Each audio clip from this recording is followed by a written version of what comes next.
Okay, let's start with this.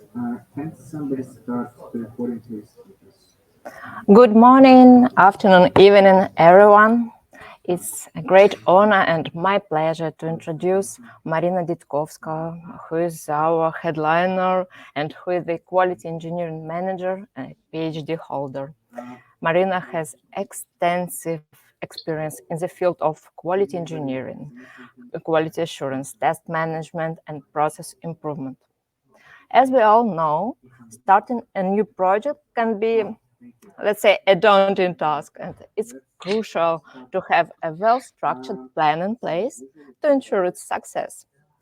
So Maryna's presentation will provide valuable insights into this topic, into the best practices for test leads and managers to effectively structure a plan, including tips on risk management, test planning, collaboration. Guys, without further ado, please join me in welcoming Maryna Didkovska to the stage. Thank you very much. And thank you very much for this wonderful opportunity and possibility to talk with all of you about a really interesting topic. As Sveta already told, I'm Maryna Didkovska, and with EPAM, I'm more than 8 years, I suppose that even more than 9 years right now. And I have a great opportunity here to join different accounts and to see them in scale, starting from 10 projects, 19 projects, 52 teams, etc., etc.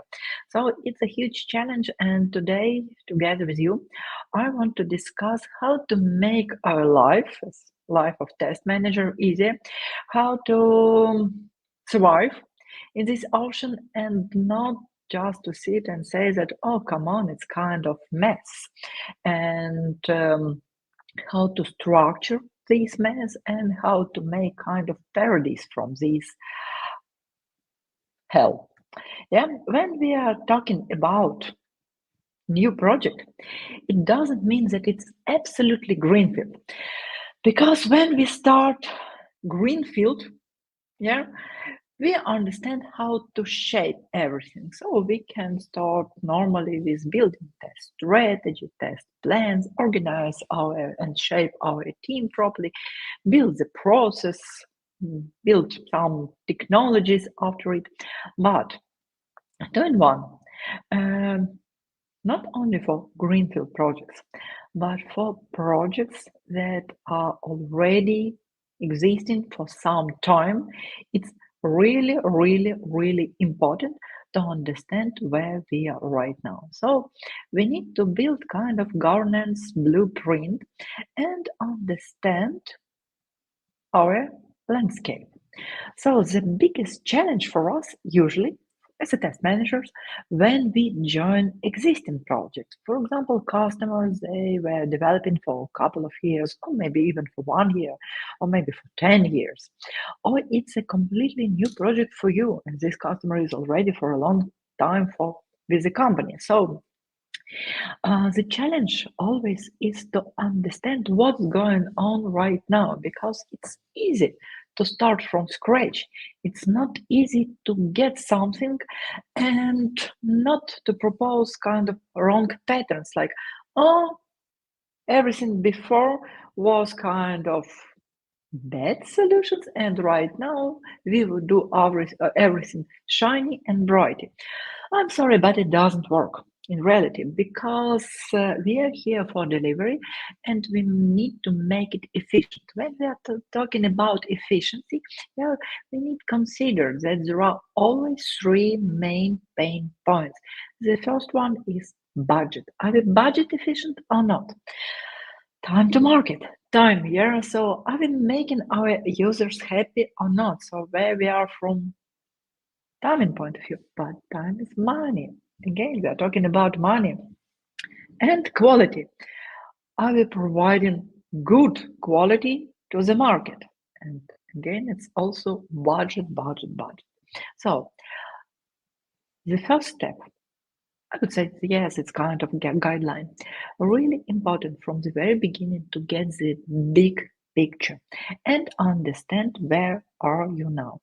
Right now, we have such a tooling like rapid assessment, so we can understand, are we mature enough from test strategy point of view, current test automation process, if it exists, from defect management, from test cases management, requirement quality, and test governance as a general procedure. Yeah, because when we are talking about governance, it's everything.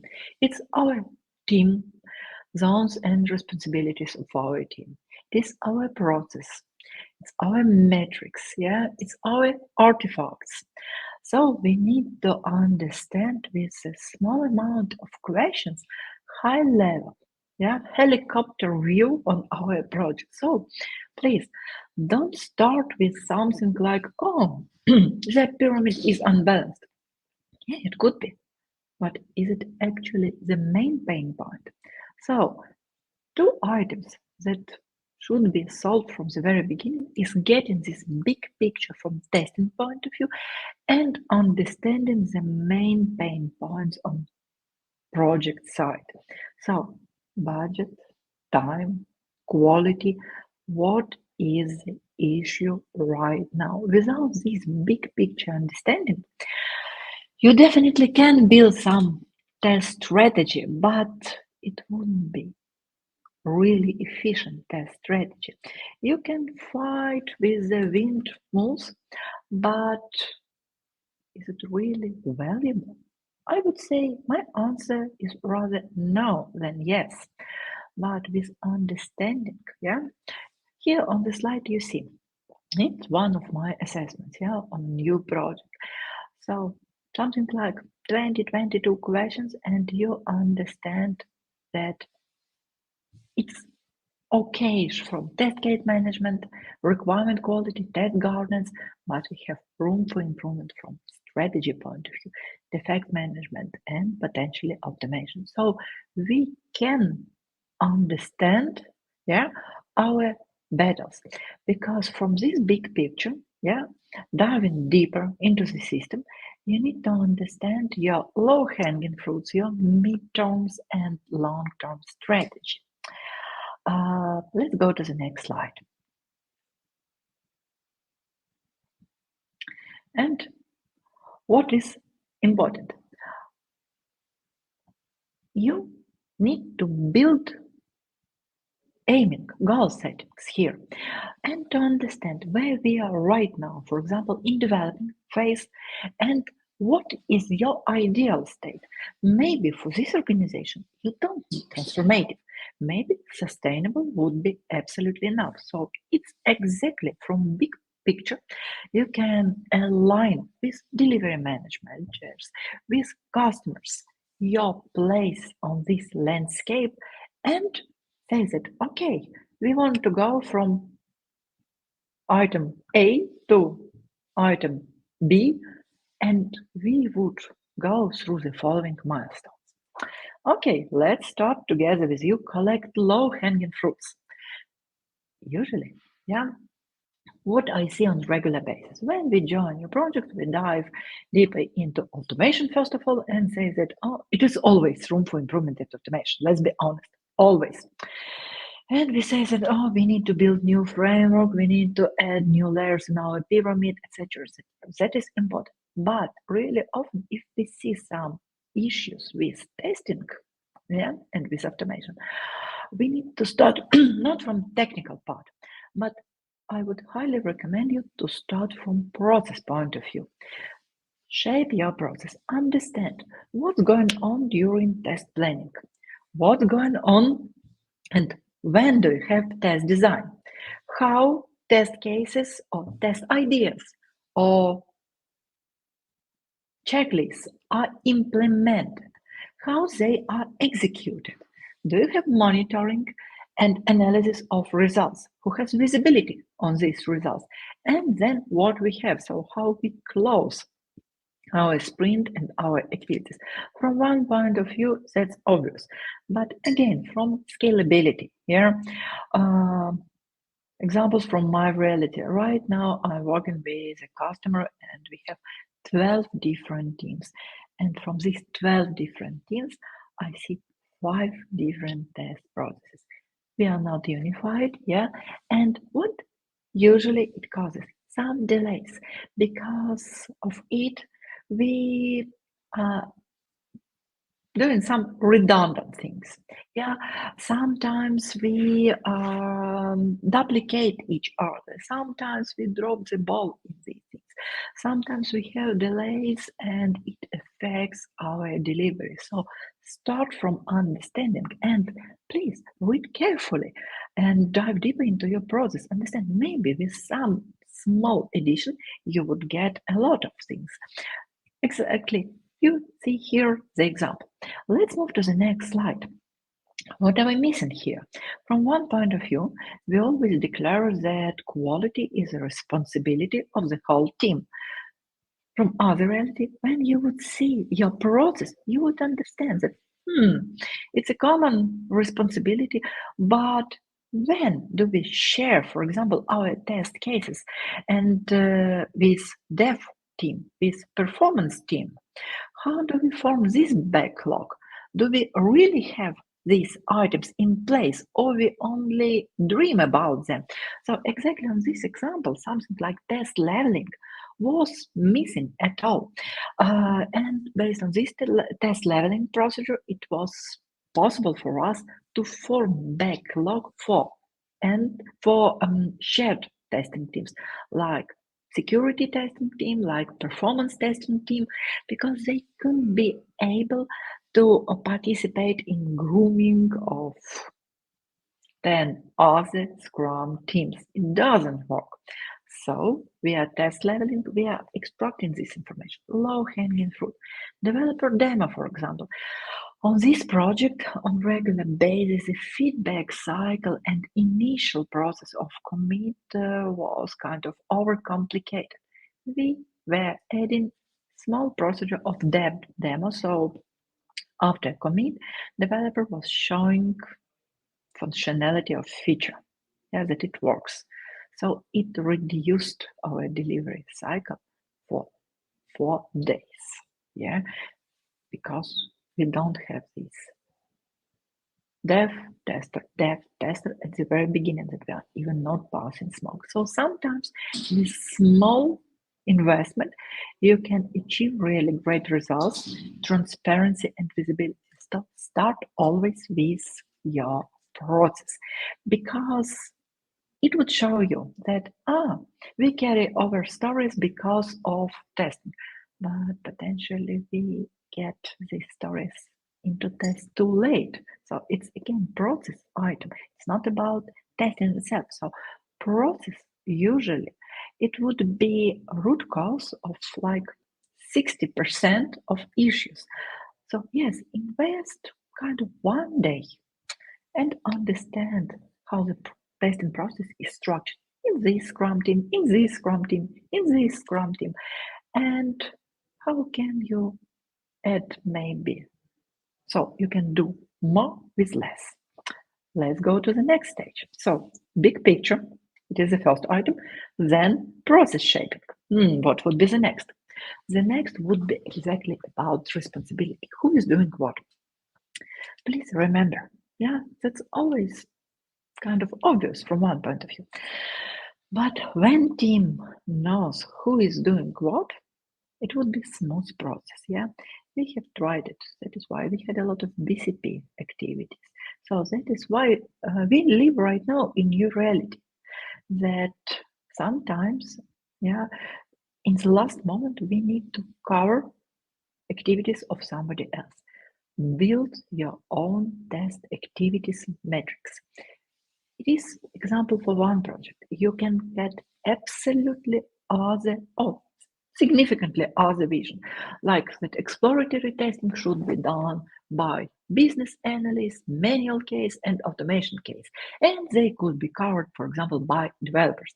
Or you would say that exploratory testing should be done by automation case and dev guys, because you want to involve them into this process and onboard them on the usage of application. It could be your vision, but shape the process. Write your activities. What types of testing do you have and do you want to have in your project? Who is responsible right now? At least what role is responsible right now? Who and in your reality say us what? That we need to think about coverage. If this person would be on a sick leave, on vacation, or some other items, issues. So who can replace the process in order not to drop the ball and we can provide smooth delivery? Who is accountable for it? And you see here that we have different answers. Sometimes it is QA lead, or sometimes it is dev lead. And who should be informed for all these activities? So shape these metrics, activities, and provide visibility to your people. So what we have right now, big picture, understanding of process, responsibilities, clear vision on responsibilities. Do you remember that our main topic is exactly how to structure the mess? Let's return back. 20 questions, something like that, were at the beginning for getting back picture. How long does it take to understand the process? I suppose that not a huge amount of time. Then responsibility matrix. So you can get the information, how is it shaped right now, and build your proposal, how it should be shaped in order to have smooth process, to motivate and not demotivate the team. Already, I would say, your first days on the project, and already you would be capable to get these 3 items. After it, we need to invest more time. So our first low-hanging fruits, they were with us already. Midterm, quality metrics. At this moment, we need to understand what is measured right now, and can these metrics help us to understand what is going on with our project? Yes, definitely. You can measure bug leakage, prod defects, just number of open defects, closed defects, so this trend. Coverage on story level, coverage on code level. Pass rate for automation, amount or percentage of leaky tests, percentage of automation, etc., etc. So first of all, what is collected right now? And the second item, what should be collected? Can we go to the next slide? From my own experience, yes, I would say that it's not really good approach when you try to collect all in one. That's too much. And try to understand what is the phase of your product right now. If it is greenfield, maybe you don't have production bugs, but you have different environments, and low-level environments and high-level environments, like left environments, right environments. You can use any terminology that you would like to use here. What is important? Distribution of bugs per these environments and their severity. Are we in a good shape? So are we capable to find, for example, bugs with severity 1, severity 2 on dev test environment, or we are doing it on UAT environment or staging environment? That would be already great for you to understand we are now. Lean time. Always measure lean time. Are we making our customers happy? How long does it take for story to go from backlog to the production, to the deployment phase? Not to the waiting for deployment, but to the final stage. Are we in a good shape? Please don't think that, okay, this story, this task has left my table and everything they do. It doesn't work. So select your metric coverage. Yeah, unit test coverage, flaky tests. Yeah, and it could be starting basis, and then step by step you would be capable to add metrics, to remove, to aggregate them. That is why you see beautiful dashboards in this slide. You can do it in Jira, you can do it in Azure DevOps, you can add Power BI, but start from something to measure your process. Let's go to the next slide, because without measurements, you cannot actually manage your process. Process should be manageable. And then, so we have metrics and signs of measurability of your process and manageability of your process. Okay, you understand in every moment of your life where you are right now in your mess project. It's already not a mess project. Now it's really good time to work with pyramid, to understand what we have right now. On this example, you see, we have manual regression. We have huge UAT for every sprint. UAT for every sprint. We have manual API functional testing.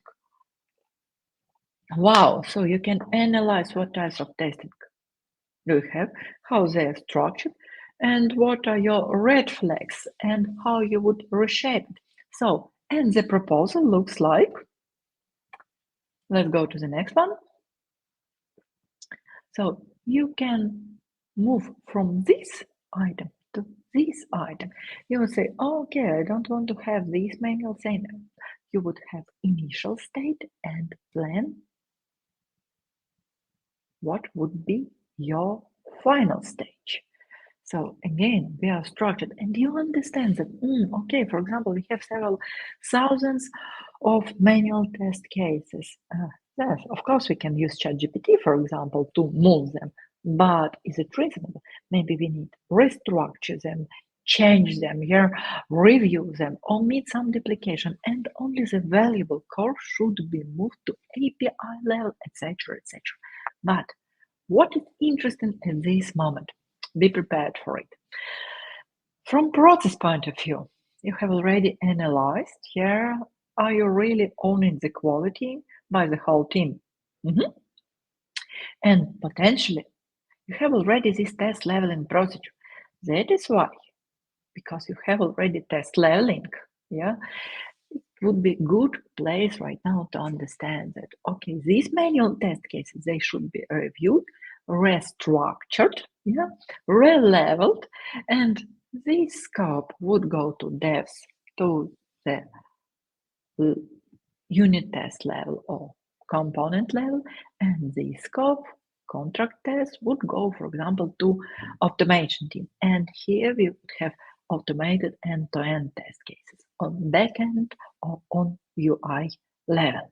You see, you have done it in advance. You prepared your team for this test leveling procedure. So your migration, your restructure of pyramid would be natural. And I hope that you have created background for budget efficient procedure, and not just as is, 10,000 of test cases would be just migrated to some technology. And let's dive with their maintenance, supervision, and analysis of some issues in these test cases. That's exactly why we have started. Big picture, then process shaping, and all our other activities. Now we go to the technical details. So pyramid, what is valuable, what is not, and definitely our cherry,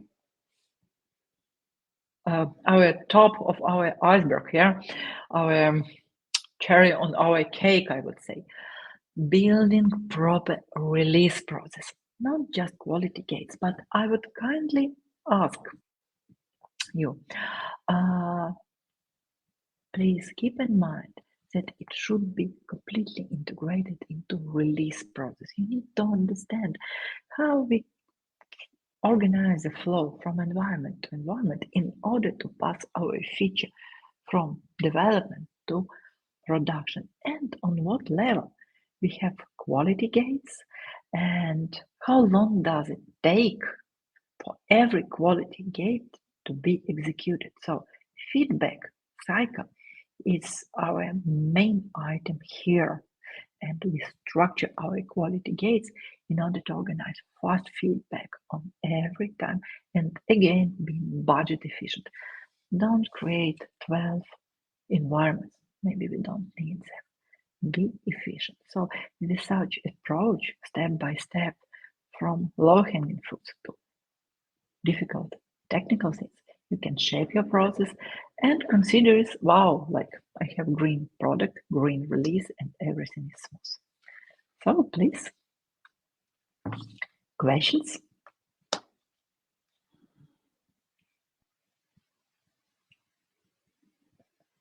Kind of reminder, big picture, process, team responsibilities, and then we dive deeply into technical details and shape it. Does it sound reasonable? Yeah, It's not in the list it really sounds reasonable. Thank you, Maryna, for this plan and this very good structure. Now it will be much more easier to start new projects for our test leads and test managers. And we have several questions to you. The first Awesome. question relates to metrics. So how to identify the targets for metrics? And let's take as example the efficient coverage. On one of your slides, it was mentioned that 80% of the test coverage would be efficient enough. How to understand if it is enough or no? Usually we have some projects particularities and so on. Yeah. Yes, definitely. We should consider project particularities as the first item and understand the current state where we are right now. And also we have kind of market guidelines. I would say always when we say about coverage, let's combine coverage with defect leakage. So if everything is okay with defect leakage here, and we have the CA is more than 98%, let's consider that we have shaped our process absolutely properly. The next market guideline is 95. So we understand that, for example, we have legacy project with small amount of coverage, and we start to move incrementally, that for this milestone, we want to have at least 50% of coverage, efficient coverage. Then we move to the 80%. Then we go to the 90, 95, 98.